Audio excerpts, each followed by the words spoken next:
L'histoire des témoins de Jéhovah. Dans cet enseignement, nous étudierons, comme au cours des enseignements précédents, l'histoire et les origines, comme les pratiques des témoins de Jéhovah, leurs traditions ainsi que leurs croyances, etc. Et ensuite nous verrons tout cela à la lumière de la parole de Dieu, la Bible, et non pas la leur. Donc commençons. Les témoins de Jéhovah. Origine des témoins de Jéhovah. Donc, comme je dis, on va commencer avec un peu d'origine, donc un peu d'histoire. Ensuite, on passera à leurs croyances et à leurs pratiques. Et par la suite, pour finir l'enseignement, on prendra tout cela à la lumière de la parole de Dieu. Donc, les témoins de Jéhovah prétendent que leur histoire a commencé avec Charles Taze Russell, qui a prédit la date de 1914 et découvert de nombreuses vérités bibliques, grâce à son étude assidue de la Bible. Cependant, la vérité qu'ils oublient volontairement de mentionner, c'est que leur véritable histoire a débuté bien avant, non pas avec Russell, mais avec un prêcheur baptiste nommé William Miller. Petite introduction sur Miller avant d'étudier la vie de Russell. En 1818, Miller a calculé une date du retour du Christ, 1843. Le calcul de cette date a été basé sur une prophétie de Daniel 8,14. Il lui dit: encore 2300 soirs et matins, alors le sanctuaire sera revendiqué. En appliquant le principe un jour pour une année, cela revenait à 2300 ans, débutant avec le décret de reconstruire Jérusalem par le Perse Artaxerxès, en 457 avant Jésus-Christ. Donc 2300 ans moins 457 nous mène en 1843. Beaucoup plus tard, Miller déclara: Jésus-Christ reviendra encore sur cette terre pour la nettoyer, la purifier et en prendre possession avec tous les saints, quelque part entre le 21 mars 1843 et le 21 mars 1844. Ne s'étant rien passé, le 21 mars 1844, une nouvelle date fut recalculée, le 18 avril 1844. Toujours rien. Une nouvelle date encore fut proposée le 22 octobre 1844, mais rien ne s'est produit. Cette dernière date a été baptisée par les adventistes comme étant la grande déception. Miller mourut en 1849 sans avoir vu le retour du Christ, mais toujours convaincu de l'imminence de son retour. Ses disciples étaient estimés entre 50 000 et 500 000. Un certain nombre de ses disciples arrivèrent à la conclusion que la date de 1844 était correcte, lesquels concordaient plutôt avec l'entrée du Christ dans son sanctuaire céleste et le nettoyage de celui-ci, et le début de l'heure du jugement. Voici quelques sectes issues du mouvement adventiste: l'Église de l'Avent, l'Église adventiste du 7e jour, les étudiants de la Bible, Russellites et bien sûr les témoins de Jéhovah. Parlons maintenant de Charles Russell. Charles Taze Russell, né à Pittsburgh, en Pennsylvanie, le 16 février 1852 dans une famille de riches merciers presbytériens. À l'âge de 9 ans, il perd sa mère, ce qui provoque une crise spirituelle. Son père était un franc-maçon, retenez bien ce mot, franc-maçon de haut niveau. Il met sa foi en cause en grandissant et par la suite étudie diverses religions orientales. Devient sceptique. Il travaille dans le magasin de son père à l'âge de 17 ans. Il devient membre d'une association de jeunesse, les Unions chrétiennes de jeunes gens. Il s'est joint à une église congrégationaliste, troublé entre autres par l'enseignement de l'enfer par son église.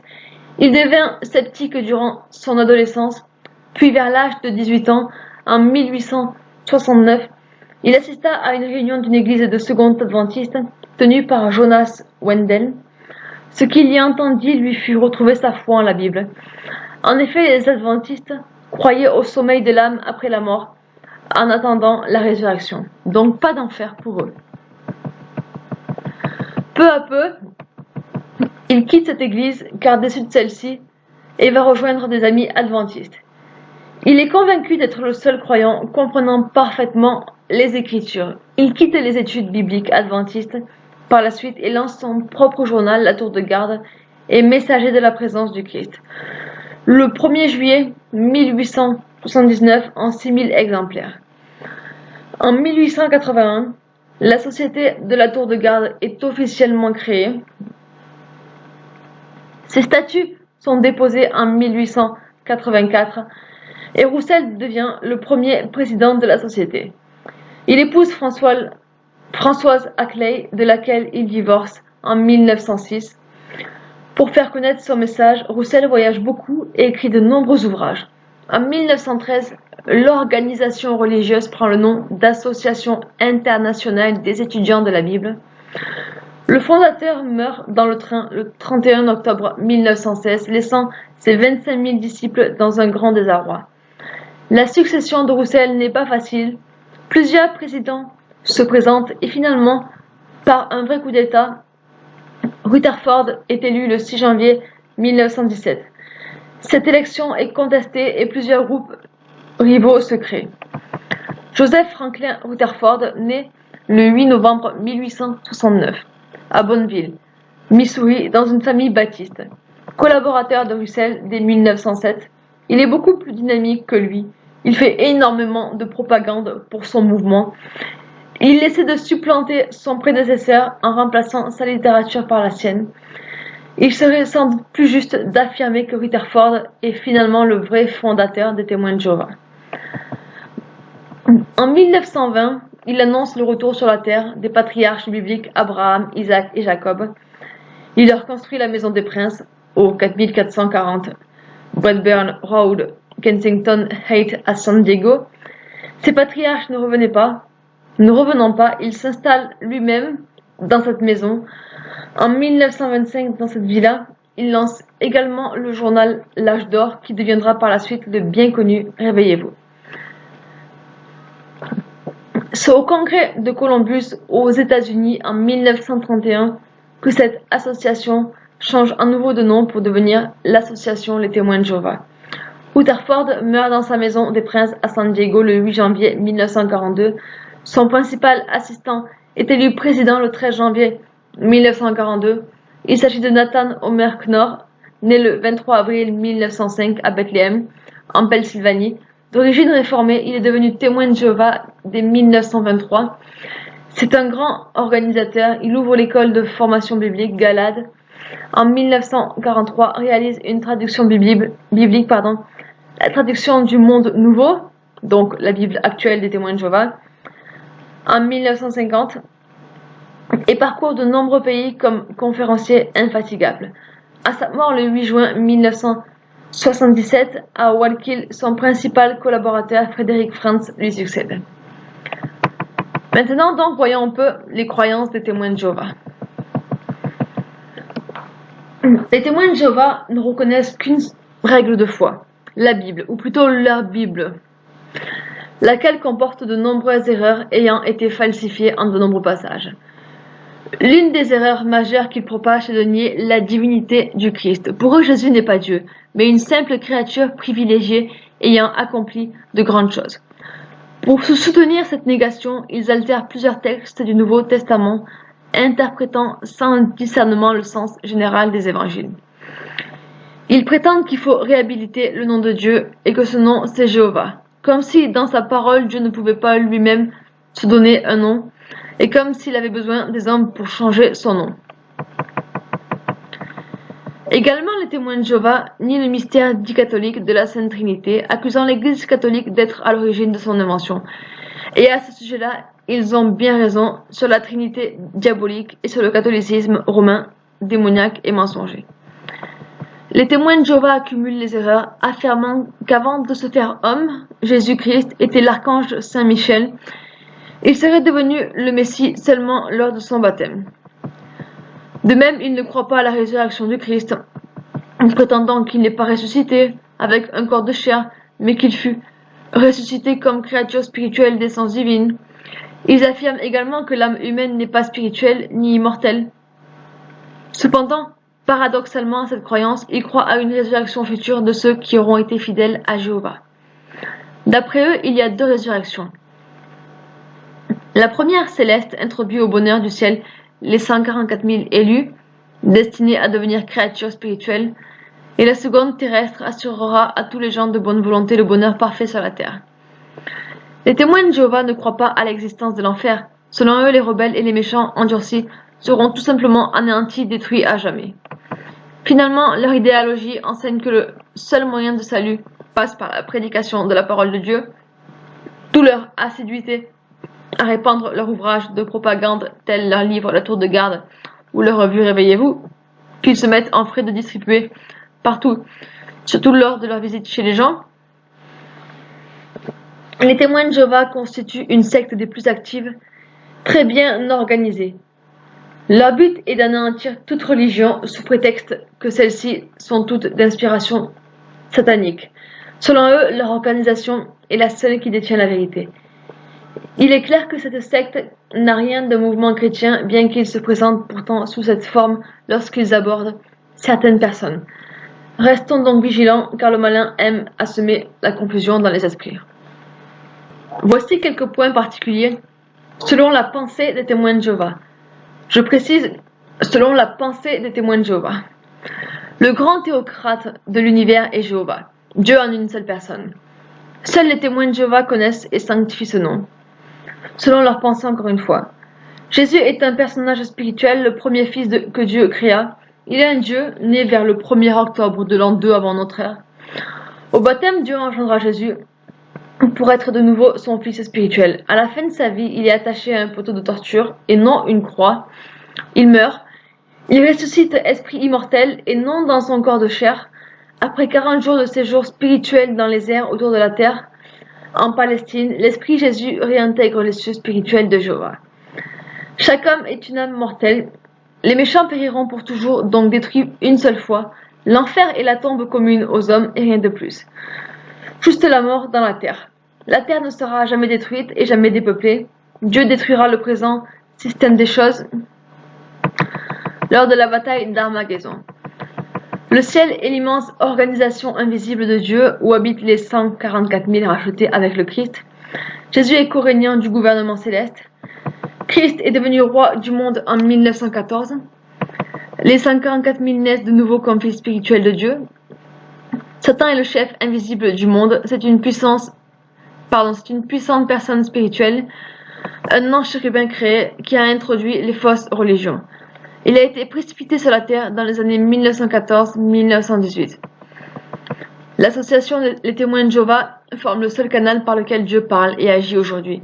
Elle constitue l'organisation visible de Dieu sur la terre.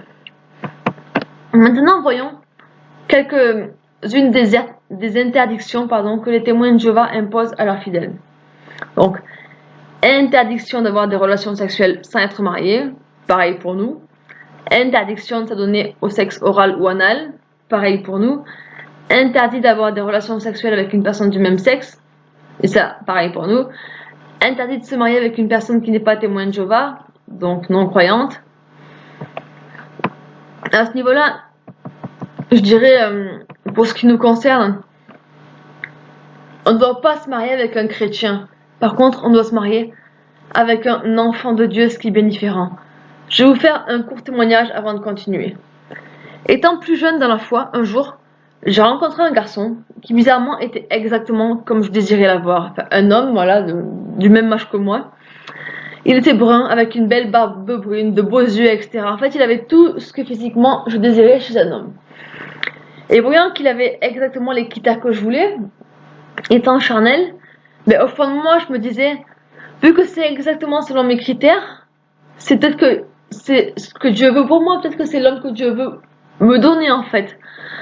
Donc, cet homme me disait qu'il était chrétien. Il me disait, oui, je suis chrétien, t'inquiète, ok, d'accord. Mais bizarrement, quand j'y parlais de Dieu, à chaque fois, il s'énervait, il s'irritait, et il me disait, non, mais il n'y a pas que Dieu, on peut parler d'autres choses, etc., etc. Il me parlait jamais de Dieu, et dès que j'ai en parlais, il était irritable, et il s'énervait. Et quand je lui parlais, c'est comme si ça m'écartait de Dieu, et j'aimais pas ça. Du coup, un jour, Dieu m'a fait comprendre clairement que c'était lui ou cet homme. Donc, j'ai fait mon choix et j'ai choisi Dieu. Et l'homme, je l'ai mis de côté. Alléluia. Tout ça pour vous dire que Dieu ne mettra pas forcément sur votre route l'homme que vous attendez selon votre chair et vos convoitises. Mais il vous donnera celui ou celle qui vous rendra heureuse ou heureux. Si vous êtes un homme ou une femme. C'est simple. Si tu es un homme, que tu cherches une femme bien formée, une belle blonde ou autre, tu auras peut-être une femme avec les cheveux châtains avec des petites formes, petites de taille, si tu veux une grande, je sais pas. Dieu te donnera pas selon ce que tu veux, selon tes critères physiques, c'est simple. Moi, un témoignage, c'est simple. Regardez. De base, j'ai jamais trop aimé le Canada, vous voyez. J'aime pas l'accent canadien. J'ai toujours trouvé que c'était un accent bizarre, voilà. Toujours trouvé cet accent un peu gnangnan, un peu bizarre, vous voyez. Et ben, et c'était vraiment pas un Canadien, c'était vraiment pas ce que je voulais, quoi, comme mari. Et ben, vous voyez, Dieu m'a donné un Canadien comme mari, avec l'accent typique canadien, quoi. Tout ce que j'aimais pas. Du coup, quand on s'est connus, voilà, sur Facebook. Bah à la base, on s'est repoussés tous les deux parce qu'on se plaisait pas. Lui voulait une belle blonde, voilà, tout ça, une femme canon, et moi pareil, moi je voulais un garçon musclé, tout ça. Du coup, on s'est repoussés physiquement, on se plaisait pas, on se trouvait tous les deux moches parce qu'on voyait pas la chair. Mais Dieu nous a fait comprendre que, en fait, de base, moi je voulais rester célibataire, et lui pareil, il était trop de manière célibataire également. Du coup, en fait, on cherchait pas de mari, je veux dire, on se cherchait pas mutuellement, quoi. On cherchait aucun de nous deux ne voulait. Aucun de nous deux ne voulait un mari ou une femme, quoi. Et Dieu nous a fait nous connaître, Dieu en fait nous a fait nous connaître fraternellement. Et il nous a fait comprendre par la suite, par des songes, des visions, que c'était lui et que c'était elle, voilà, pour moi, quoi, pour lui. Et donc, on a appris à se connaître de manière spirituelle. Nos deux esprits se sont plus. Et physiquement, après, on s'est trouvé vraiment très beau et très belle. Et du coup, ben voilà, on est tombé amoureux spirituellement et tout ça, voilà, quoi. En fait, tout ça pour dire que moi je voulais vraiment pas de Canadien. Ben Dieu m'a donné ce que je voulais pas. Et pourquoi? Justement pour m'apprendre à aimer ce que je n'aime pas physiquement. Si par exemple t'es antillais, ou je sais pas, si par exemple t'es africain, que tu veux pas de congolais, que tu veux pas d'antillais, que tu veux pas, je sais pas, t'es chinois, tu veux tout sauf un allemand, ben tu peux avoir un allemand par exemple. Mettons que tu sois français, que tu veux tout sauf un black, ben tu peux avoir un black. Si t'es raciste pour je sais pas, telle couleur de peau ou telle nationalité, ou simplement que t'aimes pas ou autre, bah tu peux l'avoir. Pas pour te blesser, mais justement pour que tu apprennes à aimer ça. Alléluia et gloire à Dieu. Dieu te donnera pas forcément ce que tu veux selon ta chair. Ta chair va te pousser à aller vers une personne qui te plaît physiquement. Et quand le physique sera parti, ben, qu'est-ce qui va se passer? Vous allez vous séparer, divorcer, vous allez pécher, voilà. Non. Tu peux pas prendre une femme chrétienne pour commencer ou un homme chrétien selon ta volonté. C'est pas comme ça que ça marche. Tu prends un homme ou une femme chrétienne selon le plan de Dieu. D'ailleurs, c'est pas toi qui le cherches ou qui le choisis. C'est Dieu qui le met sur ta route. Toi, tu pries et tu te contentes de faire seulement ça. Et Dieu ensuite fera le reste. Alléluia. Moi, c'est simple. Mon mari, je l'ai pas cherché. Je l'ai même pas désiré, même pas prié. À la base, moi, je voulais être célibataire parce que j'ai toujours eu un esprit célibataire. Bah Dieu l'a mis sur ma route sans même que je le cherche. Il y a des femmes qui passent leur temps à prier pour ça et elles n'ont rien. Ben moi, je priais pas du tout pour ça, ben voilà quoi, je l'ai eu. C'est parce que Dieu l'a voulu ainsi. Et voilà, au début, moi je l'ai repoussé, je voulais pas. Voilà. Enfin bref. Dieu est glorieux. Vous voyez, des femmes veulent ça à tout prix, elles l'ont pas. Ben, juste pour leur apprendre la patience simplement. Et moi qui voulais pas, ben voilà, je l'ai eu. En fait, Dieu, vous voyez, il donne pas toujours ce qu'on veut, mais par contre, il nous donne toujours ce dont on a besoin en fait. Vous voyez? C'est pas pour rien. Alléluia et gloire à Dieu.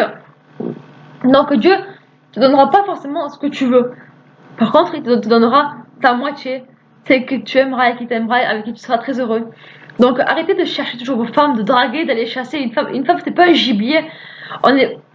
C'est pas un gibier, une femme. Arrêtez de passer votre temps toujours à traquer les femmes, chercher sur Facebook là, à dire qui est intéressé par moi, je veux une femme, je veux une femme.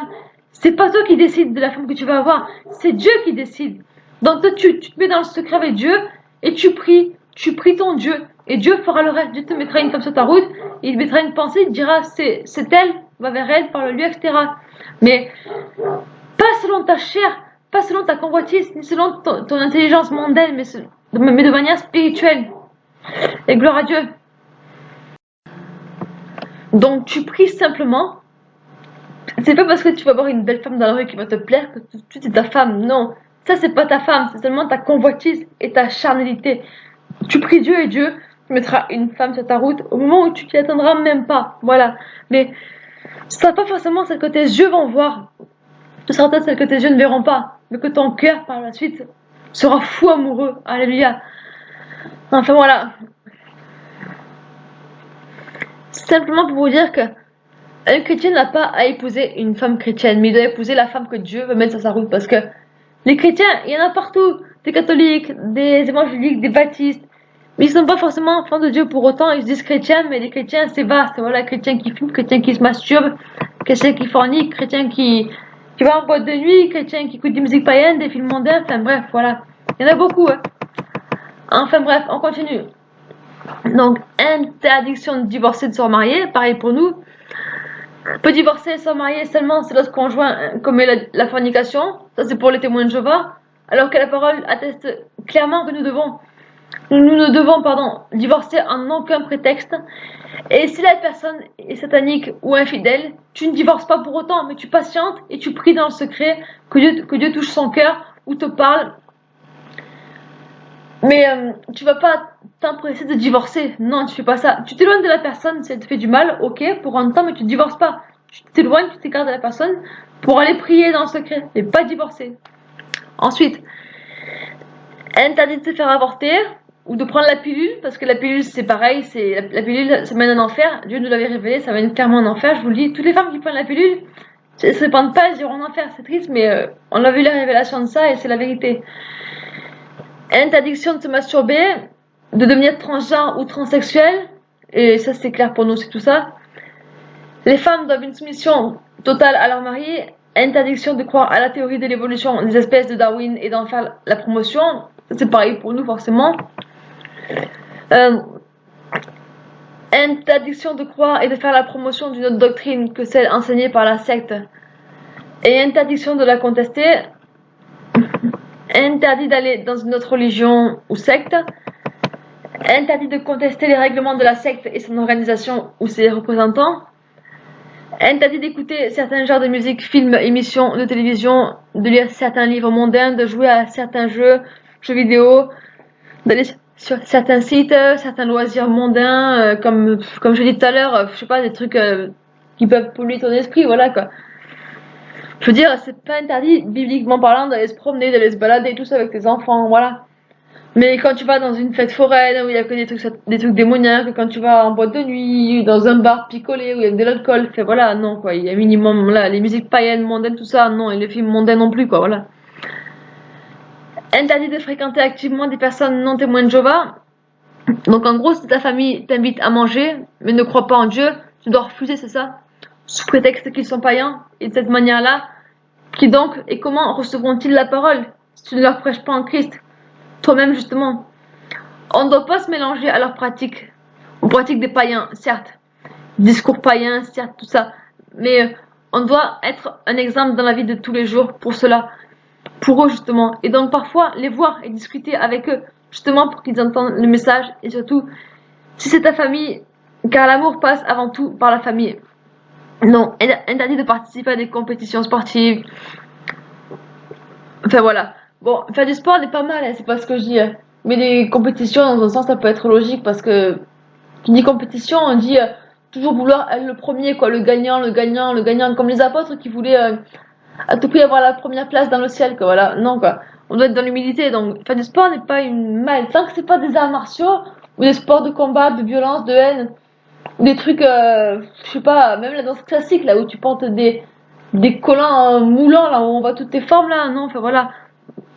Tant que c'est pas des sports, je dis pas que danser c'est un péché, mais voilà, tant que c'est pas des danses où tu montes tes fesses, machin ou autre, bref, voilà. Enfin bref. Après, voilà, pour les compètes, je pense que ça peut être logique. Interdit d'aller voter volontairement et librement aux élections. Bon, pour les votes, je sais pas si c'est interdit, en tout cas, c'est inutile, quoi, parce que quand tu vois que il y a que des escrocs qui se présentent, tu vas pas aller voter pour un escroc, excuse-moi, désolé, quoi. Quand tu vois qui se présente aux élections, voilà quoi, certains chrétiens te diront mais si il faut voter, ben tu m'excuseras mais non quoi, ouvrez vos yeux 2 secondes et voilà, ça sert à rien d'aller voter. Tu votes pour Jésus, au pire tu y vas, au pire si t'obliges tu y vas, tu votes blanc et tu mets Jésus est le seul capable de régner, alléluia, gloire à Dieu. Mais tu votes pas pour un président qui va, voilà, qui sert à rien, parce que les présidents, autant le dire, ils servent à rien, ils font que mentir, voilà. Interdit de se lancer en politique, interdit de jouer à la loterie, ça c'est clair. Interdit de fêter Halloween, Noël, jour de l'an, anniversaire de naissance, les fêtes des mères ou des pères, les fêtes nationales de Pâques. Bah Halloween c'est clair, Noël c'est une fête païenne, jour de l'an ça sert à rien mais bon, c'est pas un péché je pense, mais bon voilà. Les fêtes des mères ou des pères, pourquoi les fêter les fêtes des païens alors que tu peux offrir des cadeaux à tes parents toute l'année? Toi, tu vas attendre précisément ces dates-là, c'est hypocrite. Les fêtes nationales, pareil. Voilà, la Pâque, pareil. Jésus est notre Pâque, donc on n'a pas fêté la Pâque. Et en plus, la Pâque païenne, avec leurs œufs et leurs cloches, là, c'est n'importe quoi. Pareil, les anniversaires. Les apôtres n'ont jamais fêté leur anniversaire. Il n'y a que les païens dans la Bible qui l'ont fêté, comme Hérode et tout ça. Il n'y a que eux. Un anniversaire, il n'y a rien de plus orgueilleux. Ce jour-là, c'est mon jour, c'est moi qu'on voit, c'est à moi qu'on offre des cadeaux. C'est très orgueilleux cette fête. C'est grave. Enfin, interdiction de recevoir des transfusions sanguines, même si la vie est en jeu. Interdit de manger du sang ou des aliments contenant du sang. Bon, pour ça, on en parlera à la fin. Par le passé, interdiction d'avoir des vaccins et transplantation d'organes. Les vaccins ne sont à conseiller à personne car c'est du poison et du mensonge sur mensonge, bien sûr. Par le passé, presque interdit de faire des études post-secondaires au CEGEP ou à l'université. Cela demeure toutefois fortement déconseillé pour les témoins de Jéhovah. Interdit aux femmes de porter des décolletés, des gilets qui laisseraient voir le nombril, des jupes qui ne descendent pas en bas des genoux, et ce en toutes circonstances. Ben, ça c'est normal, c'est pareil pour nous, on doit avoir une tenue décente. Pour les hommes c'est pareil. Des pantalons de manière assez large, on voit pas toute leur forme, tout ça. C'est possible cacher les fesses aussi, voilà, pas exhiber la muscle ou autre. Interdit de porter des pantalons extrêmement serrés. Interdit de porter des vêtements flottants trop grands. Ça c'est les interdictions de témoins de Jéhovah, je précise. Hein. Encore une fois. Interdit aux femmes d'avoir des privilèges spéciaux dans les congrégations comme anciennes ou assistants ministériels ou autres. Interdit aux femmes d'enseigner la doctrine aux hommes à moins de circonstances exceptionnelles et elles devront porter un chapeau en signe de soumission. Interdit de pratiquer des arts martiaux. Interdit de porter un toast ou lever son verre ou trinquer. Bon, pour ça, par contre, je sais pas pourquoi ils disent ça, mais bon, pour le toast ou lever son verre, je vois pas en quoi c'est mal, mais je sais pas, peut-être qu'ils ont leur raison, je sais pas. Bon, le tatouage et le piercing sont fortement déconseillés et interdits. Bon, ça c'est pareil pour nous. Maintenant, voyons un peu les pratiques des témoins de Jéhovah encore. Leurs fêtes, leur saison, enfin tout ce qu'ils fêtent, et aussi certaines choses en milieu hospitalier. Donc, bon, ils font une lecture individuelle de la Bible, prière individuelle, 2 fois par semaine, des études et explications de la Bible, écrit sacré, la Bible dans son intégralité et la parole de Dieu, sauf que la Bible est trafiquée de A à Z, bien sûr. Bien sûr, je précise que la Bible s'appelle le Monde Nouveau, ils lisent que celle-là et rien que celle-là. Pour ce qui est des fêtes, ils commémorent la mort du Christ au repas du Seigneur une fois par an à la date d'anniversaire, le 14 de Nissan, jour de la Pâque juive. Donc les témoins de Jéhovah ne fêtent ni les anniversaires de naissance, ni les fêtes chrétiennes ou laïques ou patriotiques. Et ils ont bien raison, comme je disais tout à l'heure, car un chrétien n'a pas fêté son anniversaire, ni toutes ces fêtes païennes. Et par contre, ils fêtent la date d'anniversaire de Jésus-Christ. Enfin bref, on ne dira rien quoi. Incidence en milieu hospitalier. Donc mettre à disposition du patient une Bible des témoins de Jéhovah. Bien sûr, une de leurs Bibles à eux, parce que si c'est une Bible de chez nous, ça va pas aller pour eux. Surtout pas de visite d'une personne d'une autre religion. Attention. Il n'est pas souhaité d'inviter le patient témoin de Jéhovah aux célébrations de l'hôpital. Attention, c'est important. Respecter son désir de recevoir du réconfort spirituel uniquement des membres de la congrégation des témoins de Jéhovah. Naissance, la vie est sacrée, donc ils baptisent pas les bébés, là ils ont bien raison. Le baptême symbolise l'offrande de sa personne à Dieu pour faire sa volonté. Il se pratique par immersion complète à la demande du croyant après une étude approfondie des Écritures, et non pas comme la parole l'ordonne, dès lors qu'une personne le souhaite, sans forcément être enseignée. Donc encore incidence en milieu hospitalier et alimentation. Dans aucun cas, l'interruption d'une grossesse IVG n'est admise. C'est pareil pour nous. La procréation médicale assistée PMA est acceptée sans donneur externe au couple. La contraception est admise, voire recommandée, à part les méthodes abortives. Donc en fait, ils prétendent plus haut que l'avortement est interdit et pourtant ils acceptent la pilule qui tue également les futurs bébés, qui ne naîtront jamais. La pilule mène en enfer, sachez-le encore une fois. Révélation de Dieu lui-même. Alimentation. Seule réserve tout aliment contenant du sang complet ou partie du sang comme le plasma. exemple boudin, certaines charcuteries, viande non saignée, etc. Et autre interdiction, tabac, drogue, sauf à des fins thérapeutiques. Même à des fins thérapeutiques, cela nous est interdit à nous chrétiens car la drogue n'a rien de thérapeutique. Et bien sûr, pas de jeûne particulier pour les témoins de Jéhovah.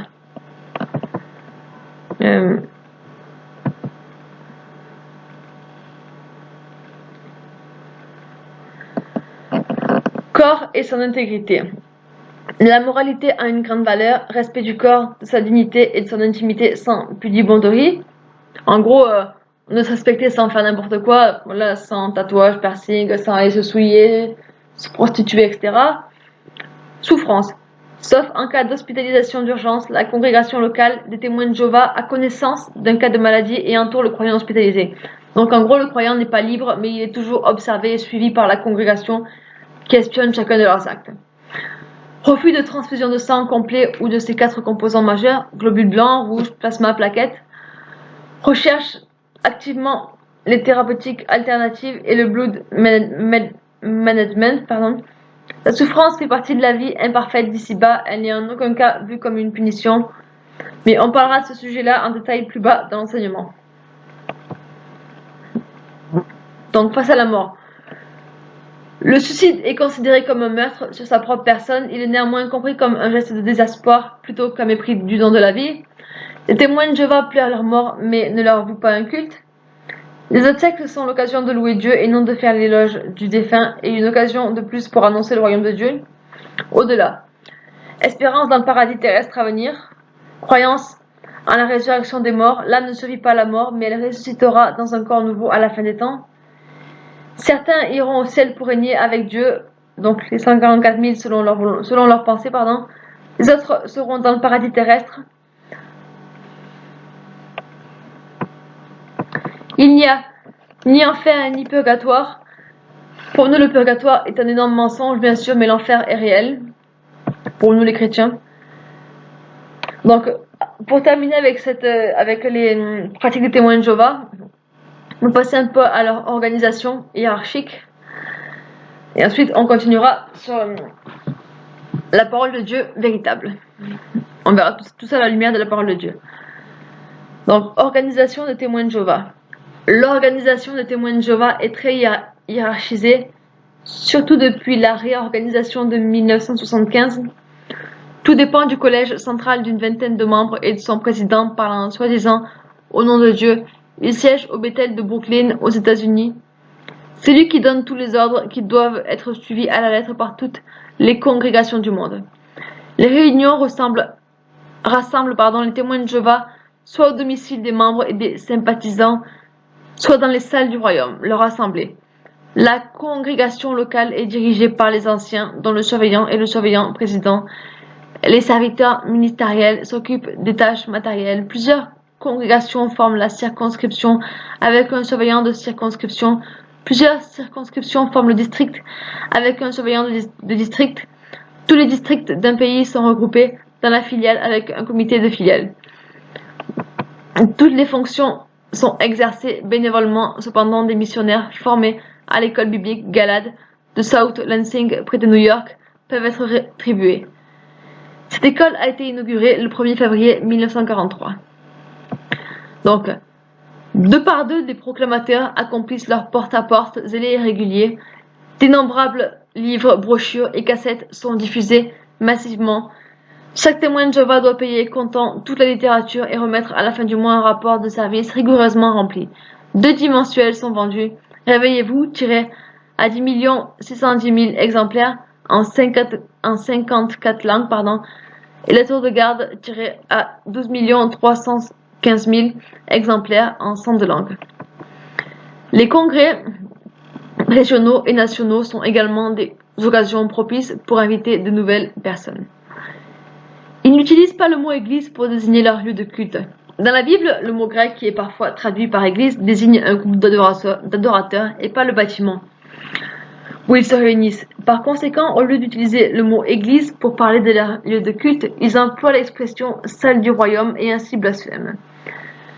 La salle du royaume est le lieu de culte des témoins de Jéhovah. C'est un bâtiment ouvert au public où se réunissent parfois plus d'une congrégation. Il n'est pas spécialement orné et possède une architecture variable, suivant les endroits, mais est avant tout conçu de manière à être agréable et fonctionnel. Ce lieu est composé généralement d'une grande salle où le public se réunit pour écouter les discours, et d'une salle plus petite, dite secondaire, qui est utilisée lors de l'école du ministère théocratique. Maintenant, prenons tous ces renseignements étudiés plus haut et revoyons tout cela à la lumière de la parole de Dieu, la Bible.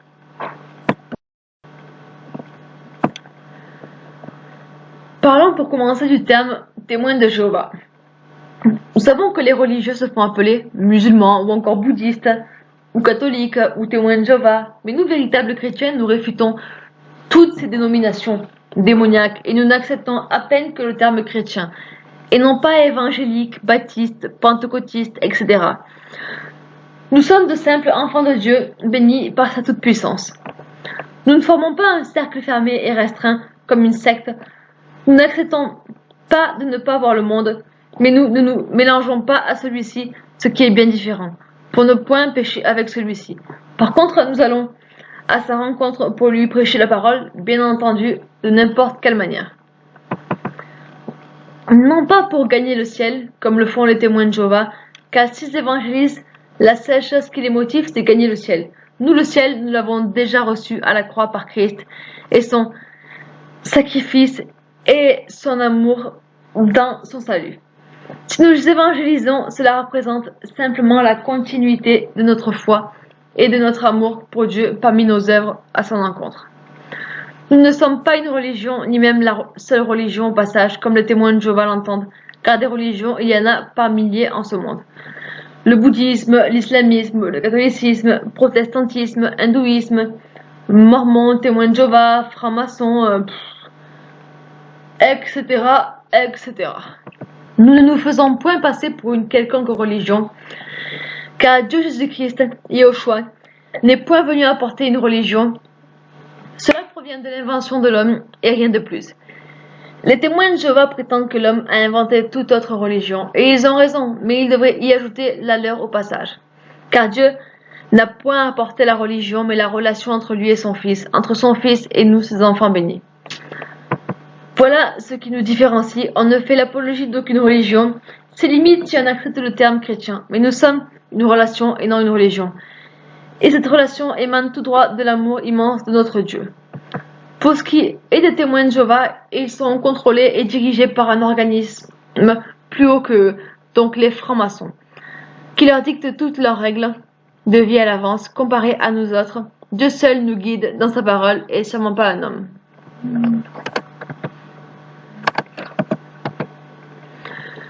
Prenons la Bible maintenant, dans 2 Pierre,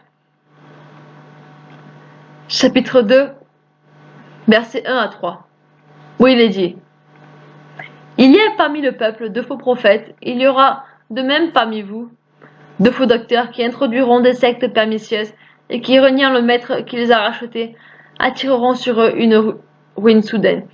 Plusieurs les suivront dans leur dissolution, et la voix de la vérité sera calomniée à cause d'eux. Par cupidité, ils trafiqueront de vous au moyen de paroles trompeuses, eux que menace depuis longtemps la condamnation et dont la ruine ne sommeille point. Donc, ils prétendent encore que Jésus n'est pas Dieu, mais qu'il est l'archange Michel incarné en Jésus par la suite. Mais vraiment là, c'est n'importe quoi, je vous le dis, c'est n'importe quoi. Depuis quand Jésus, c'est l'archange Michel?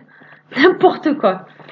Nous ne prétendons rien, mais c'est la parole qui affirme et qui confirme que Jésus est Dieu, et il n'y a rien ni personne d'autre qui pourrait le nier. Il est Dieu et point barre, et il est complet en lui-même.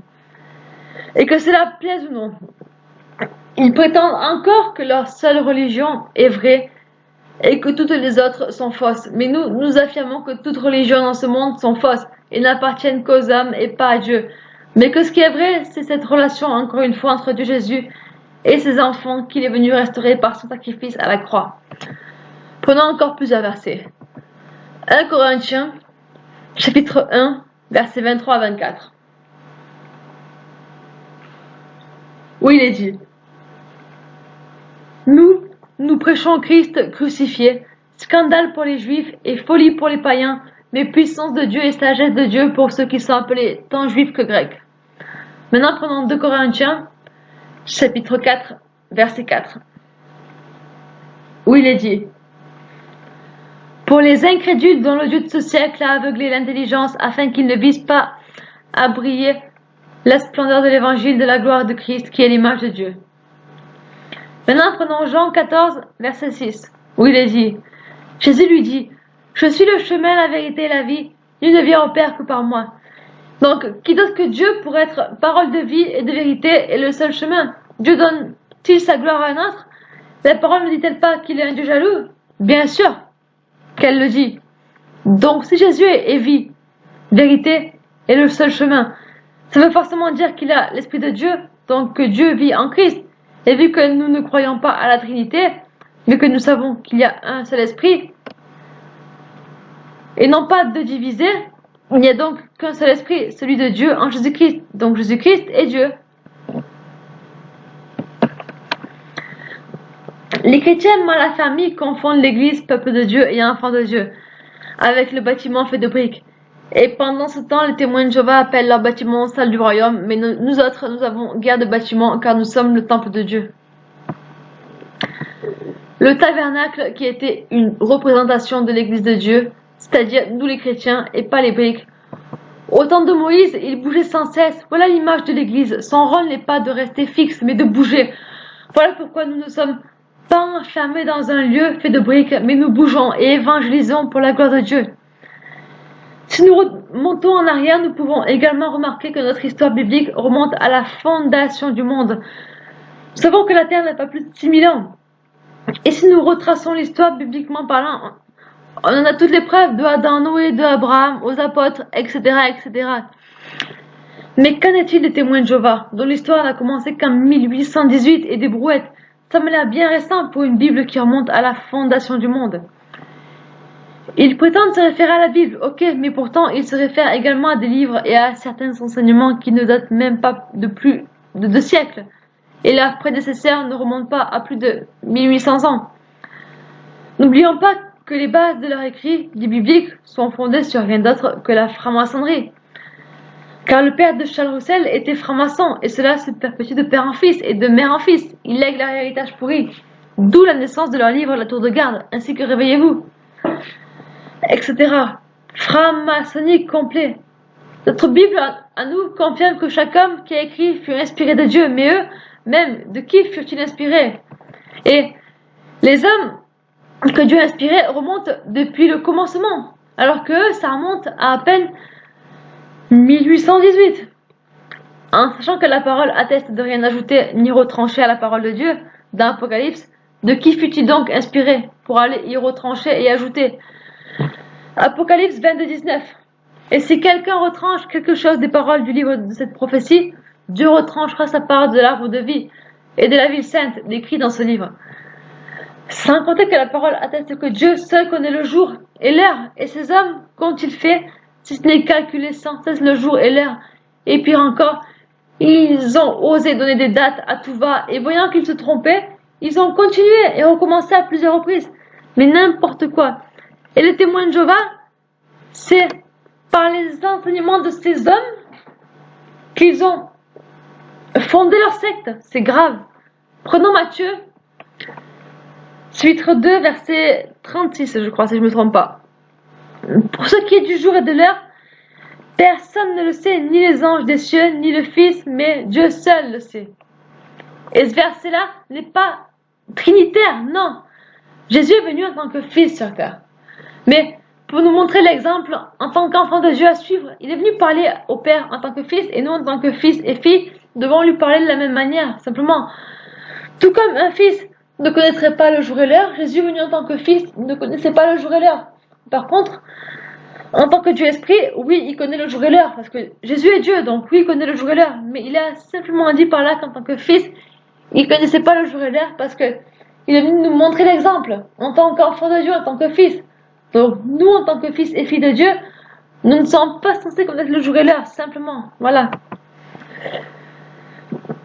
Donc, Monsieur Charles Roussel me fait penser à tous ces chrétiens hypocrites qui ne supportent pas la doctrine de vérité. Du coup, ils vont s'en inventer une douce à leurs oreilles pour mieux les bercer et les endormir.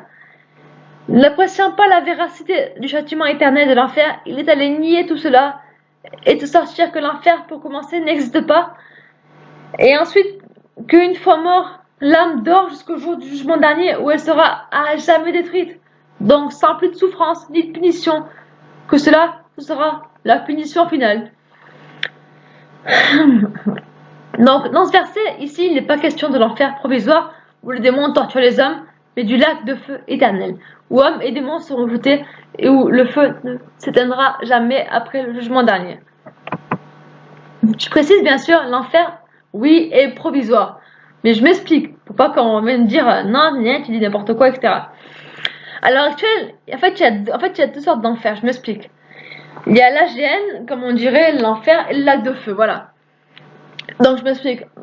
L'enfer actuel, comme on le connaît, c'est là où il y a les démons. En fait, c'est le lieu où Dieu a enfermé tous les démons. Voilà, mais les démons, vu que Satan en fait a volé les clés à Adam et Ève de la terre, ben les démons sont en enfer et en même temps libres d'aller sur terre. Voilà, du coup ils sont pas totalement enfermés sur un enfer, voilà. Donc à l'heure actuelle, l'enfer comme on le connaît, c'est les démons en enfer et les hommes voués à rester là-bas et à être torturés par les démons. Donc les démons en enfer ne sont pas torturés.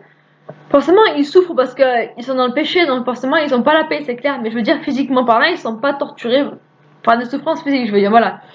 Par contre, eux, ils infligent des souffrances physiques aux hommes en enfer. Voilà, ça c'est l'enfer comme on le connaît actuellement. Mais cet enfer-là, il n'est pas éternel. Non, je m'explique. Encore une fois. Un jour du jugement dernier, la mort et le séjour des morts vont cracher leur mort. C'est-à-dire, la mort, en fait, Hadès, c'est un démon. Et le séjour des morts, pareil. Ça là-bas, c'est des démons. En fait, il y a deux démons là-bas. En fait, ce démon-là, la mort, en fait, il retient les âmes en enfer. C'est lui, en fait, qui les retient. Et au moment du jugement dernier, mais la mort et le séjour des morts, donc, ce démon-là, ce démon, en fait, il va donc rendre tous les humains qui retient captifs et prisonniers, il va tous les rendre, voilà. Et donc, tous les hommes et les démons et tout ça, ils vont sortir de l'enfer pour aller au jugement dernier. Donc cet enfer-là, vous voyez, il n'est pas éternel. Au sens, voilà, je m'explique, voilà, il n'est pas éternel. Je veux dire, la souffrance va s'arrêter pour un peu de temps. Combien de temps, je sais pas, une heure, une semaine, j'en sais rien. Parce qu'en fait, au ciel, il n'y a pas de temps. Au ciel, le temps n'existe plus, donc voilà, enfin. Donc pour un peu de temps, voilà, pour un peu de temps, en même temps, on dit qu'au ciel, il y a pas de pécheurs. Donc, vu que ces âmes-là sont pécheuses, je sais pas comment ça va se passer. Enfin, je sais pas comment le jugement va se passer. Je sais pas où il va se produire exactement. J'en sais rien. Enfin, bref, Dieu seul le sait. Mais, enfin. Donc, voilà. Donc, les hommes à l'heure actuelle sont là-bas en enfer. Mais au jour du jugement dernier, ils vont sortir de ce lieu. Ils vont quitter ce lieu. Et donc, leurs souffrances vont s'estomper pour un court temps. Donc, cet enfer-là, comme on le connaît, n'est pas éternel. Par contre, ce qui est éternel, oui, c'est le lac de feu qui sera éternel. Cet enfer-là, en gros, où les démons torturent les hommes, ne sera pas parce que les hommes ne seront pas pour toujours torturés par les démons. Et les démons ne tortureront pas toujours les hommes. Parce qu'un jour prochain, les hommes vont quitter l'enfer, comme on le connaît, et là, ils vont avoir leur jugement, les démons avec, et les hommes et les démons seront tous précipités dans le lac de feu qui, lui, sera éternel. Voilà. Après, je sais pas si le lac de feu se trouve en enfer, ou j'en sais rien, ou s'il est dans un autre lieu en dehors de l'enfer, je sais pas. Mais voilà, c'était juste pour dire ça, en fait, voilà. Enfin, c'était juste une parenthèse, voilà.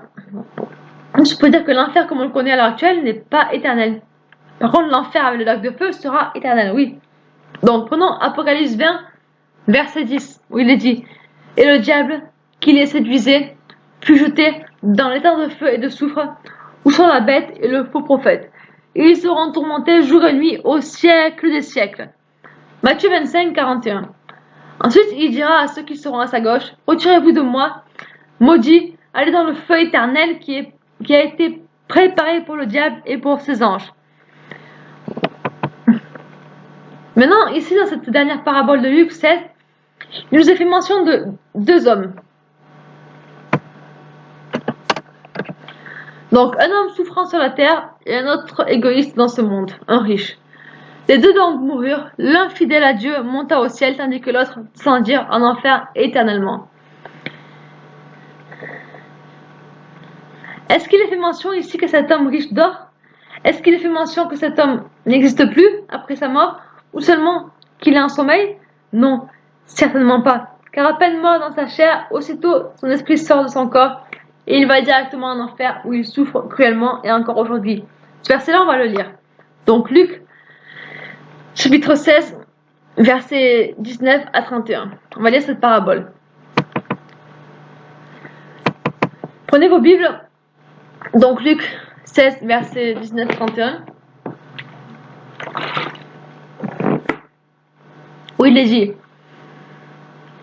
il y avait un homme riche qui était vêtu de pourpre et de fin lin et qui à chaque jour menait joyeuse et brillante vie. Un pauvre nommé Lazare était couché à sa porte, couvert d'ulcères. Il désirait de se rassasier des miettes qui tombaient de la table du riche, et même les chiens venaient encore lécher ses ulcères. Le pauvre mourut, et il fut porté par les anges dans le sein d'Abraham. Le riche mourut aussi, et il fut enseveli. Dans le séjour des morts, il leva les yeux, et tandis qu'il était en proie au tourment, il vit de loin Abraham et Lazare dans son sein. Et il s'écria: Père Abraham, aie pitié de moi, et envoie Lazare pour qu'il trempe le bout de son doigt dans l'eau et me rafraîchisse la langue, car je souffre cruellement dans ces flammes. Abraham répondit: Mon enfant, souviens-toi que tu as reçu tes biens pendant ta vie et que Lazare a eu les maux pendant la sienne. Maintenant, il est ici consolé et toi tu souffres. D'ailleurs, il y a entre nous et vous un grand abîme, afin que ceux qui voudraient passer d'ici vers vous ou de là vers nous ne puissent le faire. Le riche dit: Je te prie donc, Père Abraham, d'envoyer Lazare dans la maison de mon père, car j'ai 5 frères. C'est pour qu'ils leur attestent ces choses, afin qu'ils ne viennent pas aussi dans ce lieu de tourment. Abraham répondit: Ils ont Moïse et les prophètes qui les écoutent. Et il dit: Non, Père Abraham, mais si quelqu'un des morts va vers eux, ils se repentiront. Et Abraham lui dit: S'ils n'écoutent pas Moïse et les prophètes, ils ne se laisseront pas persuader quand même quelqu'un des morts ressusciterait. Ensuite, sachez que être bon ne suffira pas pour accéder à la nouvelle terre et au royaume de Dieu. Il faudra être repenti en Christ. Pour cela, sans quoi tu n'auras nul accès et aucune part à l'héritage de Dieu. Prenez Job 14, verset 4, où il est dit: Comment d'un être souillé sortira-t-il un homme pur? Il n'en peut sortir aucun. Job 15, verset 14 à 16. Qu'est-ce que l'homme pour qu'il soit pur? Celui qui est né de la femme peut-il être juste? Job 25, verset 4. Comment l'homme serait-il juste devant Dieu? Comment celui qui est né de la femme serait-il pur? Donc, à la vue de tous ces versets, on comprend clairement que l'enfer est réel et les âmes souffrent là-bas. Franchement, mais montrez ces versets aux témoins de Jéhovah. Je vous le dis, montrez-leur. C'est clair. À moins que dans la Bible ce soit falsifié encore une fois, que ces mots soient enlevés, mais c'est clair, les versets sont écrits. Je vous reprends, attendez, certains versets. Le plus haut. Donc, et le diable qui les séduisait fut jeté dans l'étang de feu et de soufre, où sont la bête et le faux prophète, et ils seront tourmentés jour et nuit, au siècle des siècles. Est-ce que ça c'est être détruit une seule fois? Non, c'est jour et nuit, au siècle des siècles. Matthieu 25, 41 encore. Allez dans le feu éternel. Est-ce que éternel ça veut dire provisoire? Non, c'est éternel. Encore pour Luc 16 où il est dit, attendez, Le riche mourut et il fut enseveli, donc son corps fut enseveli sous la terre, mais son esprit, lui, dans le séjour des morts, il leva les yeux, donc dans le séjour des morts, il leva les yeux, donc il était vivant. Je veux dire, un cadavre qui est sous terre ne peut pas ouvrir les yeux, ni les lever au ciel, non. Donc, dans le séjour des morts, donc en enfer, le riche leva les yeux, tandis qu'il était en proie au tourment, tandis qu'il souffrait. Il vit de loin Abraham, un mort qui est sous terre, qui est bouffé par les vers, a les yeux fermés. Il peut pas voir, il peut rien voir, rien du tout. Alors lui, il est vivant, il a les yeux ouverts, et il voit au loin Abraham et Lazare dans son sein. Et en plus, il parle, il crie en plus à Abraham. Un mort ne crie pas, mais pourtant son esprit, lui, il crie. Donc c'est bien qu'il est vivant, c'est pas qu'il est sous terre. Son corps, oui, mais son esprit, lui, vit. Et il va même lui dire: aie pitié de moi et envoie Lazare pour qu'il trempe le bout de son doigt dans l'eau et me rafraîchisse la langue. Il va dire clairement, car je souffre cruellement. Il va dire clairement qui souffre. Il va même demander de l'eau, parce qu'en enfer, il n'y a pas d'eau, et en enfer, les âmes hurlent pour de l'eau. Vous voyez, devant moi, j'ai une bouteille d'eau, là. Vous voyez, ça, là, c'est un mets précieux en enfer. En enfer, ils rêvent d'avoir de l'eau, là. Ils rêvent d'avoir de l'eau. Ils en rêvent tous les jours, mais ils peuvent pas. C'est pas possible. Ils ont pas d'eau. Le démon leur donne des trucs horribles à voir, voilà, enfin, du métal fondu, enfin bref, voilà, des trucs horribles dans la bouche qui leur détruisent le visage, enfin bref, voilà. L'enfer est réel. Donc, on continue. Attendez, je reprends. Voilà, donc. Ensuite, ils te sortent encore qu'ils ne peuvent se marier qu'avec un témoin de Jéhovah. Mais comme je disais tout à l'heure, nous ne pouvons nous marier qu'avec un chrétien, mais nous devons nous marier avec un homme ou une femme bénie de Dieu, ce qui est bien différent.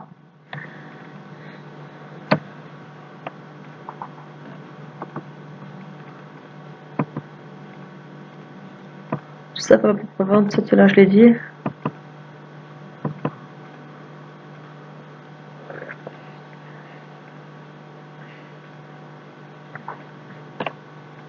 Donc, pour continuer, nous pouvons également constater encore une fois que plus haut donc, pour continuer, nous pouvons constater encore une fois que les témoins de Jéhovah ne viennent pas de Dieu, bien sûr, mais des hommes, car ça a été inventé de toutes pièces, comme l'islam pour Mahomet, le bouddhisme pour Bouddha et son concepteur, le catholicisme pour l'église romaine d'Antioche, de Constantin et leurs prédécesseurs, etc. Les témoins de Jéhovah attestent encore être la vérité, mais pourtant ils ne détiennent même pas la véritable Bible de Dieu que Dieu a donnée à son peuple. Mais ils sont écrits et créé leur propre Bible et livres. Ils ont certes une Bible comme nous, mais leurs traductions sont très mauvaises. Ils prétendent encore, comme dit plus haut, que Jésus n'est pas Dieu, mais ils te sortent que Jésus n'est qu'une créature de Dieu, ce qui est très grave. Prenons encore des versets pour parler de cela. Éphésiens 4, verset 4, où il est dit: il y a un seul corps et un seul esprit, comme aussi vous avez été appelés à une seule espérance par votre vocation. Verset 5, il y a un seul Seigneur, une seule foi, un seul baptême, un seul Dieu et Père de tous, qui est au-dessus de tout et parmi tous et en tous. Galates, chapitre 3, verset 6-28, où il est dit, verset 26 à 28, pardon, car vous êtes tous fils de Dieu par la foi en Jésus-Christ. Donc, comment pourrions-nous croire en Dieu tout en passant par quelqu'un et en priant quelqu'un qui n'est justement pas ce Dieu même? Comment une créature de Dieu pourrait-il nous enseigner sur les choses de Dieu? Les anges même ne le peuvent pas, donc si Jésus se permet tout cela, c'est bel et bien qu'il est Dieu. Les témoins de Jéhovah n'étant pas satisfaits ont commis un blasphème grave. Ils sont allés attribuer à Dieu un nom qui leur convenait selon leur bon vouloir, alors que Dieu révèle à son peuple qu'il est Jésus-Christ, donc Yahushua, n'étant pas satisfaits de ces révélations glorieuses, ils sont allés inventer leur propre nom pour Dieu et lui ont attribué le nom de Jéhovah. Mais nulle part dans la Bible c'est écrit qu'il s'appelle Jéhovah. Dans la Bible, il est écrit partout Jéhovah. Ça, oui, je vous le confirme. Mais dans la mienne, dans ma Bible à moi, celle que Dieu m'a donnée, pas une seule fois il y a le nom de Jéhovah écrit. Pas une seule fois. Jésus, oui, mais pas Jéhovah. Prenons maintenant Genèse, Genèse chapitre 14, versets 18 à 20. Melchisédek, roi de Salem, fit apporter du pain et du vin. Il était sacrificateur du Dieu Très-Haut. Il bénit Abraham et dit: béni soit Abraham par le Dieu Très-Haut, maître du ciel et de la terre. Béni soit le Dieu Très-Haut, qui a livré tes ennemis entre tes mains. Et Abraham lui donna la dîme de tout. Donc, Melchisédek, ici, représente clairement Dieu. Son esprit, donc Jésus-Christ Dieu, venu sous l'apparence de cet homme, a apporté du pain et du vin à Abraham. Et qu'a fait Jésus lors de son dernier repas? Il a partagé du pain et du vin en vue de sa future mort et de son offrande de corps et de sang. Melchisédek était une préfiguration de Christ. Et c'est Dieu lui-même qui s'est manifesté ainsi, car il est dit roi de Salem, donc de Jérusalem, la ville sainte de Dieu, et qui date que Dieu pour être roi de sa ville sainte, et donc on ne peut qu'en déconclure que Jésus est Dieu. C'est aussi simple que ça. J'ai envie de dire, mais pour qui se prennent-ils sérieux? La parole atteste encore qu'au commencement, Jésus était avec Dieu. Et pourtant, les témoins de Jéhovah vont te sortir que non. Ils vont inventer que Jésus fut créé par Dieu, et encore qu'il fut le Messie seulement lors du baptême, alors que la parole atteste qu'il fut le sacrifice et l'agneau parfait dès la fondation du monde. Déjà pour Adam et Ève avec l'animal que Dieu a tué pour leur faire des vêtements en peau de chameau, ou encore quand Noé est entré dans l'arche, ou encore lors du temps de Moïse avec la 10e plaie et le sang sur les portes. Tout cela préfigurait le sacrifice parfait de Dieu. Dieu était bien avant la fondation du monde car Jésus est Dieu et il sera toujours et à jamais. Apocalypse 4, verset 11. Tu es digne, notre Seigneur et notre Dieu, de recevoir la gloire et l'honneur et la puissance, car tu as créé toutes choses, et c'est par ta volonté qu'elles existent et qu'elles ont été créées. On voit bien une distinction entre Dieu et Seigneur. Mais en même temps, nous voyons clairement ici qu'il est dit « tu » et non « vous ». Tout est très clair. La véritable traduction devrait être « tu es digne, notre Seigneur, notre Dieu ». Mais certains traducteurs ont ajouté le « et » en vue de tromper le peuple. Nous pouvons voir également que les témoins de Jéhovah ne croient pas en la résurrection de Dieu, Jésus-Christ, avec un corps de chair, mais plutôt ils pensent que Jésus est ressuscité, créature spirituelle en esprit, et seulement en esprit, et non pas avec un corps de chair. Ils ne croient également pas non plus que Jésus soit mort sur une croix, mais plutôt sur un poteau en bois. Matthieu 12, verset 40. Car de même que Jonas fut 3 jours et 3 nuits dans le ventre d'un grand poisson, de même le Fils de l'homme sera 3 jours et 3 nuits dans le sein de la terre. La parole est très claire, Jésus est mort à la croix, mais seulement sa chair est morte. Et son esprit est parti 3 jours et 3 nuits dans le sein de la terre, c'est-à-dire en enfer. Car à cette époque-là, les hommes pieux ne pouvaient pas encore aller au ciel, tandis que Jésus n'était pas venu à la croix, donc ils allaient dans un lieu séparé en enfer, qu'ils appelaient le sein d'Abraham.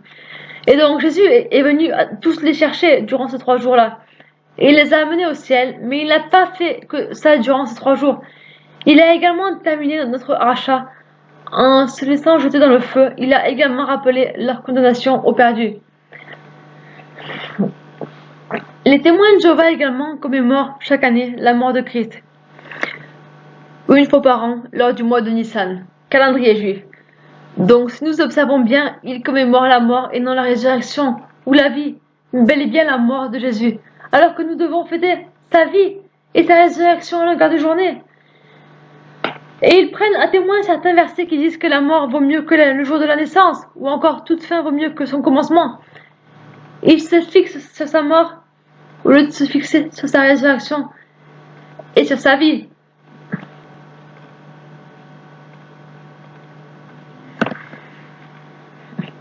Les témoins de Jéhovah également te sortent que l'enfer, comme je vous dis tout à l'heure, pour eux en fait c'est seulement la tombe. En fait tu vas dans la tombe et c'est bon, c'est l'enfer, c'est bon.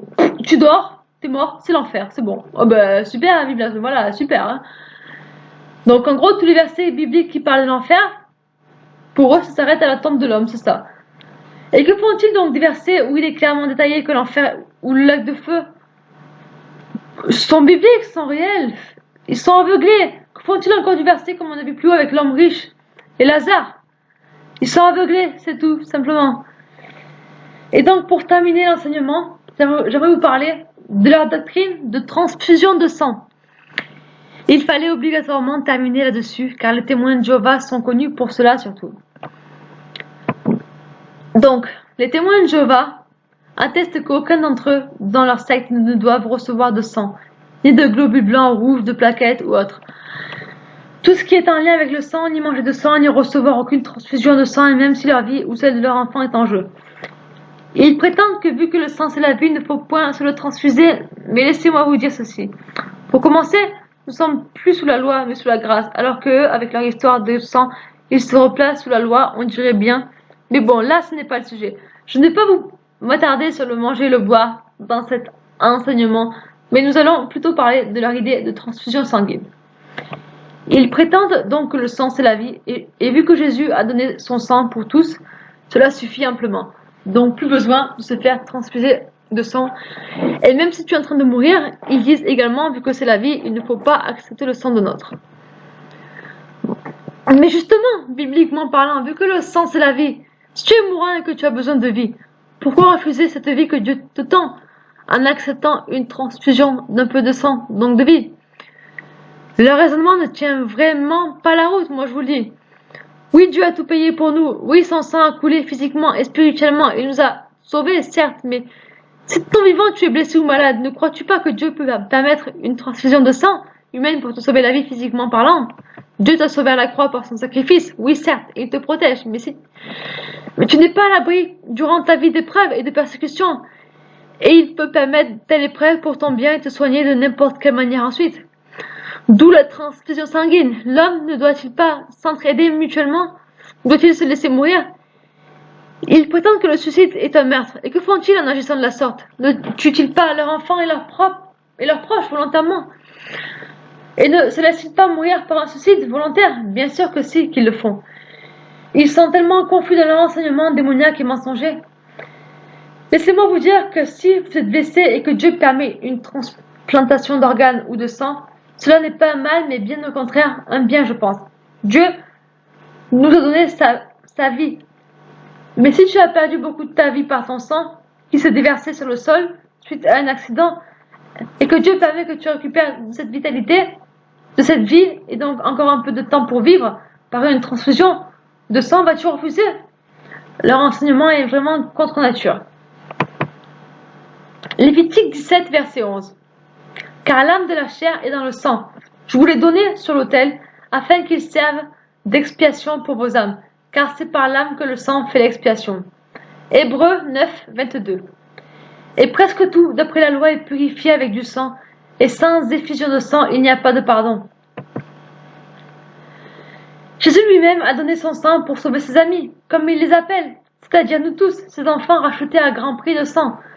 Donc les témoins de Jéhovah prennent le prétexte que si Jésus a donné son sang, il ne faut plus agir ainsi, mais la parole dit qu'il n'y a pas de plus grand amour que de donner sa vie pour ses amis. Donc justement, si Dieu a donné sa vie pour toi, et s'il t'enseigne à en faire de même pour ton prochain, n'iras-tu pas donner ton sang pour sauver ton prochain?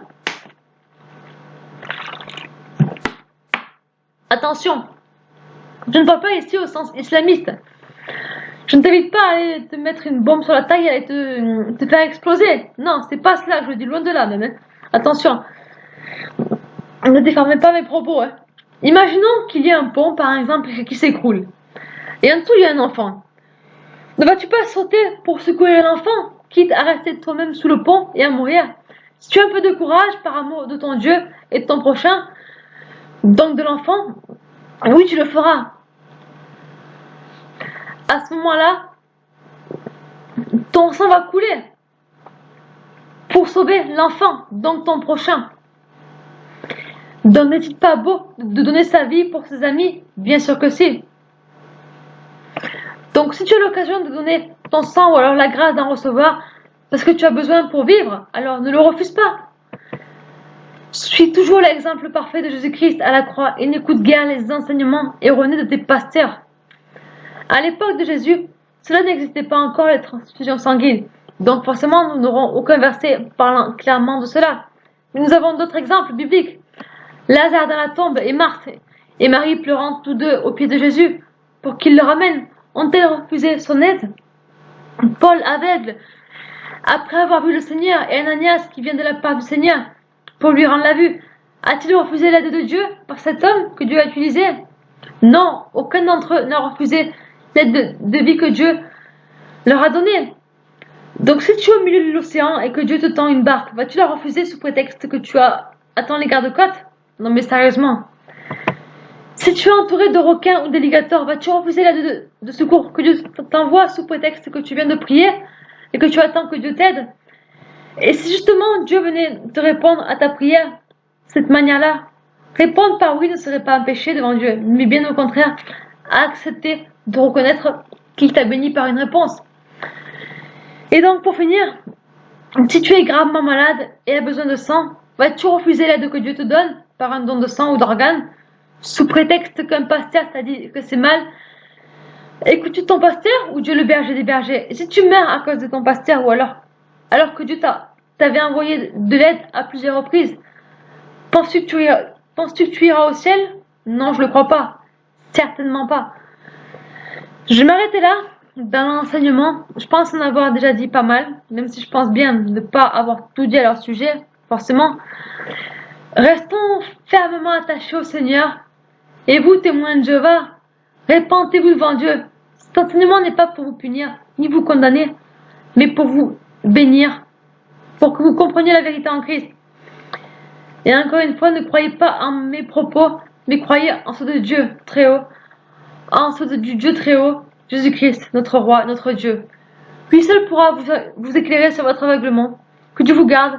Je vous aime fort en Christ.